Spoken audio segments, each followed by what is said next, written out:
જય શ્રી કૃષ્ણ. ઘણી વખત લોકો પૂછતા હોય છે કે જીવનની અંદર દુઃખો કેમ આવતા હોય છે, તો એનો જવાબ તમને હું એવો આપીશ કે સુખ અને દુઃખ છે એ આપણને આપણા કર્મ પ્રમાણે મળતા હોય છે. ભગવાન કોઈ દિવસ કોઈને સુખ નથી આપતા, ભગવાન કોઈ દિવસ કોઈને દુઃખ પણ નથી આપતા.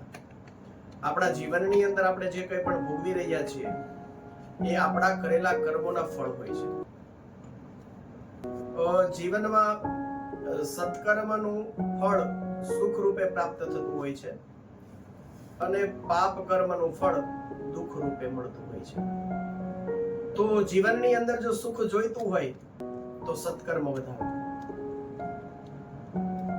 સુખની વ્યાખ્યા પણ આપણે જે રીતે કરીએ છીએ તો થોડી આપણી ગેરસમજ પણ છે. સુખ મતલબ કે સંપત્તિ, મિલકત, ગાડી, બંગલા એને આપણે સુખ માનતા હોઈએ તો એ આપણો થોડો ભ્રમ છે. સુખ મતલબ કે ભગવાને આપણને જે આપ્યું છે એને આપણે અને આપણો પરિવાર ભેગા મળી અને શાંતિથી સાથે બેસીને ભોગવી શકીએ એને સુખ કહેવાય. તો આવા સુખની જો પ્રાપ્તિ કરવી હોય જીવનની અંદર અને સાચા અર્થમાં જો સુખી થવું હોય તો સત્કર્મ વધારવા જોઈએ. તો કર્મને આધીન સુખ અને દુઃખની પ્રાપ્તિ થતી હોય છે.